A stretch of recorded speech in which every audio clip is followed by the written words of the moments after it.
number, according to Chris Hedges, in a New York Times article. 268. That is the number when the entire human race, the number of days that we have been entirely at peace in the 3,400 years of recorded history. 268 days. Right now, there are 40 conflicts raging in different parts of the world. I don't probably even have to mention any. You, right off the top, can name them. A lack of peace in our world. But it's not just the world that lacks peace, is it? We lack peace. As Kat said, we're so busy. Everything's just rushing at us. And there is worry. You know, worry is when you're focused on the future and what might happen. As one person says, it's the ifs of life. You know, well, if this occurs, or if that. There's also regret. Boy, I wish I would have. I recently read a book called Should. You know, you should do this, you should do that. That you should yourself all the time. And we even should God. As Kat said, we go to Him with a list of, here's what you should do, God. And please do it yesterday. I mean, peace, it escaped from us. And then there's anxiety. That's different than worry. Anxiety is when we don't think we can have the ability to handle something. And the noise. How many of you think that today, during this message, or at some point in this service, we're going to hear a siren? It seems like every week, right? At that corner, there is always an ambulance, a fire truck, a policeman. Noise, it surrounds us. And let's not even get started on the news. Oh my goodness. It just sucks the peace out of us. You know the song, it says, what the world needs now is love, sweet love. It's the only thing we need just a little of. I think we could change that to what the world needs now is peace. Sweet peace. There's just too little of it. And at Christmas, we celebrate the coming of the Messiah as a baby in a manger. And He is called the Messiah, Prince of Peace. So why are we so distressed? Why is our life so chaotic? Why are we so frustrated? Because God's intention has always been for us to have peace. The prophet Isaiah in chapter 11 reminds us of that. He was a prophet in Judah over a period of 40 years. 740 to 700 BC. He paralleled the rule of 4 kings, Uzziah, Jotham, Ahaz, and Ezekiel. And his name, Isaiah, means the Lord saves, which is really a concise summary of his prophecy. If you want to read about how he received his call from God, you can check out chapter 6, beginning at verse 1. But listen to what he says in chapter 11. A shoot will come up from the stump of Jesse. From his roots a branch will bear fruit. The Spirit of the Lord will rest on him, the Spirit of wisdom and of understanding, the Spirit of counsel and of power, the Spirit of knowledge and the fear of the Lord. And he will delight in the fear of the Lord. He will not judge by what he sees with his eyes, or decide by what he hears with his ears. But with righteousness he will judge the needy. With justice he will give decisions for the poor of the earth. He will strike the earth with the rod of his mouth. With the breath of his lips he will slay the wicked. Righteousness will be his belt, and faithfulness the sash around his waist. Here's what I want you to hear. A description of peace. The wolf will live with the lamb. The leopard will lie down with the goat. The calf and the lion and the yearling together, and a little child will lead them. The cow will feed with the bear, their young will lie together, and the lion will eat straw like the ox. The infant will play near the hole of the cobra, and the young child will put his hand into the viper's nest. They will neither harm nor destroy on all of my holy mountain, for the earth will be full of the knowledge of the Lord as the waters covers the sea. In that day, the root of Jesse will stand as a banner for the peoples. The nations will rally to him, and his place of rest will be glorious. In that day, the Lord will reach out his hand the second time to reclaim the remnant that is left of his people from Assyria, from Lower Egypt, from Upper Egypt, from Cush, Elam, and from Babylon. Notice that 10th verse. In that day, the root of Jesse will stand as a banner for the peoples. Who's that referring to? Jesus Christ. He will stand as a banner, and people will rally to him. He stands as a banner because he hung on a cross so that you and I can experience peace. Peace from what captivates us. And the thing that captivates us most is sin. We just can't escape it in our own strength and our own ability.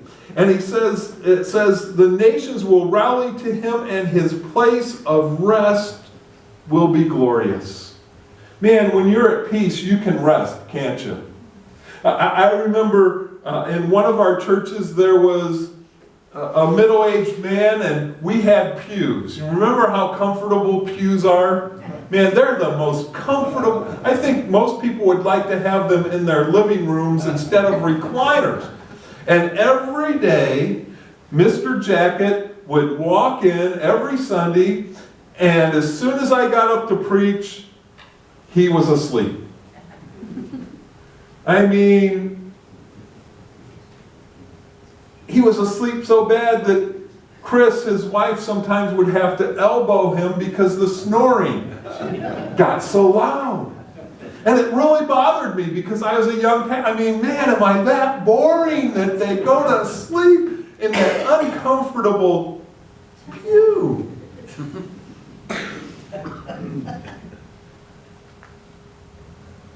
And you know, when you're young, you're kind of afraid to ask people, why? What am I doing? And we had something going on. The teens were working on a puppet show, and Chris, his wife, was in charge of that. And Claude was his name. He came, and He sat down to watch the practice, and guess what happened? He fell asleep, and he started to snore. And so then I had the courage to, well, why? He says, I just feel so at peace in here.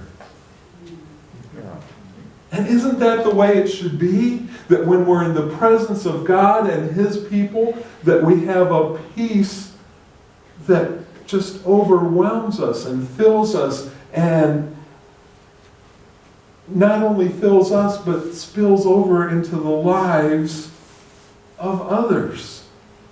The nations will rally to Him, and His place of rest will be glorious. And when we're resting in the Lord, we have peace.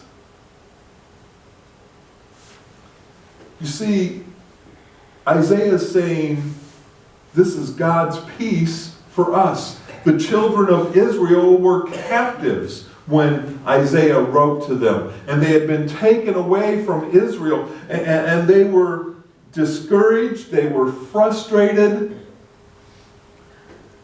And Isaiah is saying to them, there's going to be a day of peace. And you and I get to experience that because of what Christ did, what Christmas represents for us. His coming to bring us peace and hope and salvation. Turn to your neighbor and say, I'm guilty. Because I am guilty. You are guilty. We're all guilty, but because of Christ's birth and death and resurrection, we don't have to worry, do we? We can have a peace, knowing that our sins are forgiven and that we can have fellowship with God. We can be at peace because we're accepted. Don't you like to be accepted? To feel like you fit in and you can just be who you are. Because truth is, all of us are weirdos, aren't we? Yeah. You know? But with God, we don't have to put on any masks. We don't have to pretend. We can just be ourselves. And we're safe. We're safe not only today, but for all of eternity if we've placed our faith in the death and resurrection of Jesus Christ. Everything we need is supplied.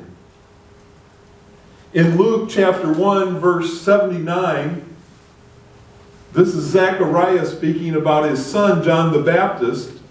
And it's funny, I know I've read this story hundreds of times, and maybe you have too, and I just never really saw. We know why John the Baptist came. He came to be the forerunner of the Messiah, to talk to people about Jesus' coming. But listen to what Zechariah said,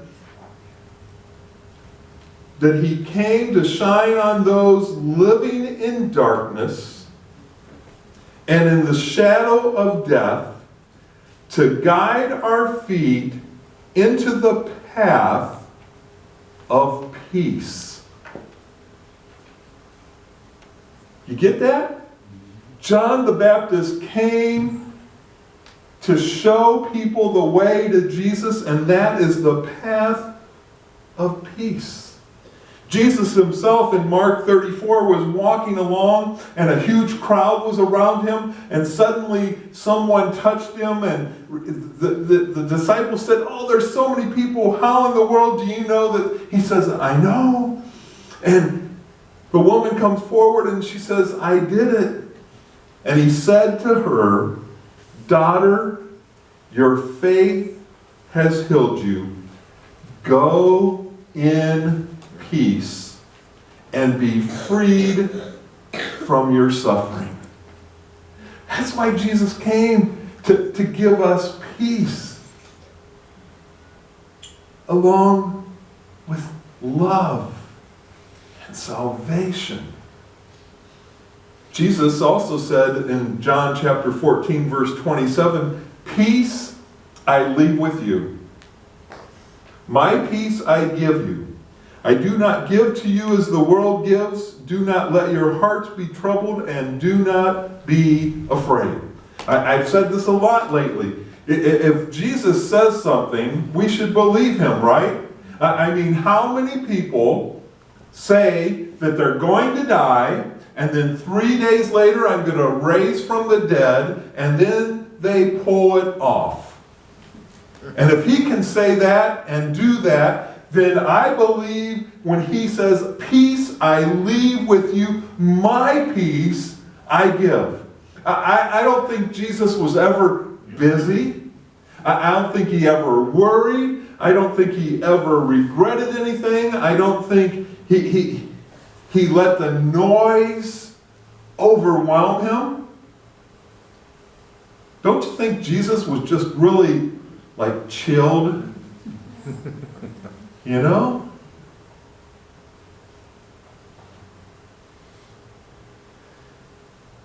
Later on in John, he says, "I've told you these things so that in me you may have peace. In this world you will have trouble, but take heart, I have overcome the world." The Apostle Paul told the Colossians, "Let the peace of Christ rule in your hearts. Since as members of one body you were called to peace, and be thankful." I have a question this morning. Have you received his peace? It's there. But am I rushing around and so crazy? Remember the story of Mary and Martha? Martha was running all crazy trying to get lunch ready. You ever wonder what was for lunch that day? And her sister sitting there just chilling out at the feet of Jesus. I think that's a picture of what he wants from us, just hanging out with him, just talking to him like a friend, like someone that we enjoy. As Kat said, too often my prayers are the same way. I'm asking God for something. I'm telling him what he should do. Philippians 4:7 says, "And the peace of God which transcends all understanding will guard your hearts and your minds in Christ Jesus." But the peace of God isn't just for us. That's only half of the equation. The other half is God's peace through us. Jesus said, "Blessed are the peacemakers." And boy, do we need people who bring peace in this world, don't we? And instead of riling things up and getting angry, men and women who God's peace is not only experienced, but it flows through them. In Luke chapter 2, verse 17, is the story of the shepherds. And they were out watching their sheep, and it says, when they had seen him, Jesus, they spread the word concerning what had been told them about this child. Now, what was told them about the child? Well, here's what it says in chapter 2, verse 14. It says that a Savior was going to be born and bring peace to men. Peace. The Apostle Paul told the Romans, if it is possible, as far as it depends on you, live at peace with everyone. And he tells them again in chapter 14, verse 19, "Let us therefore make every effort to do what leads to peace and to mutual edification."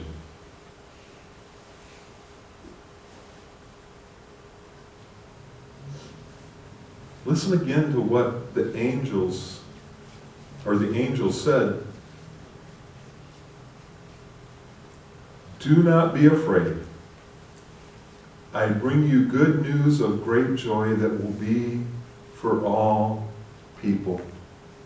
You and I, if we're followers of Christ, we should be bringing good news to others. The good news that even in the midst of chaos and difficulty and hardship and overwhelming circumstances, even when we don't understand what's going on, we can be at peace.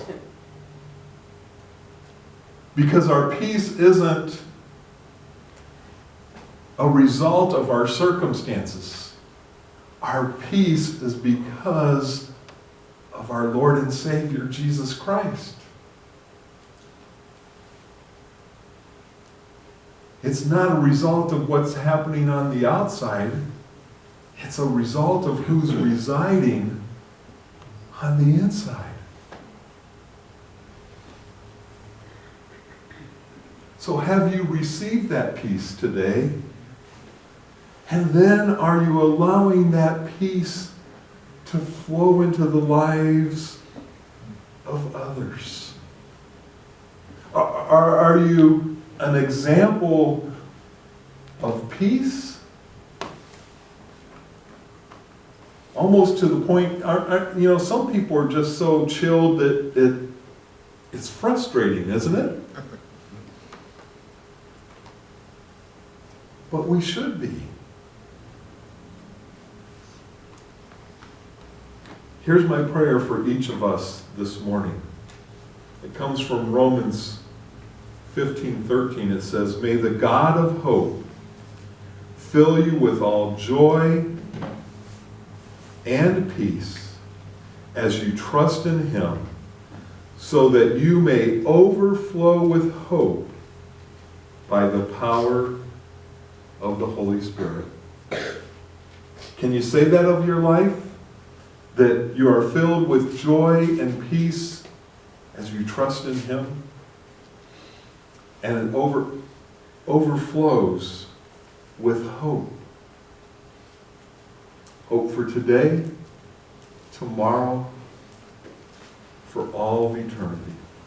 We should move towards Christmas with wide open eyes and with an open heart. But too many times we face it with dread, don't we? It's like we see it as a chore. Like the woman who waited until the last minute to send her Christmas cards. She rushed into a store and hurriedly bought a package of 50 without giving them a second look. In a panic to beat the closing of the post office, she addressed them, stamped them, and dropped 49 of them off. She hadn't even read the pre-printed message inside. On Christmas Day, when it wasn't as hectic and things had quieted down, she chanced upon the leftover card and finally read the message that she had sent to 49 of her friends. Much to her dismay, it read this: "This card is just to say, a big gift is on the way." Suddenly she realized that 49 of her friends were anticipating a big gift from her. A gift that would never come. But there is a big gift on the way. The biggest and best gift of all human history. The gift of Christ at Christmas has come and will come again, and we've anticipated that gift, but it also says that He will return. And we need to not let that get wrapped up and left and buried underneath the packages and the tree trimmings and the meals and all that. We need to be cautious not to walk past the eternal, oblivious because of our worries for the temporal. We need to open our eyes and watch for the signs. We need to bear our hearts and prepare our hearts. Because this is the first miracle. There is a second one coming. And think about it. How many of you could list every gift that you got last year?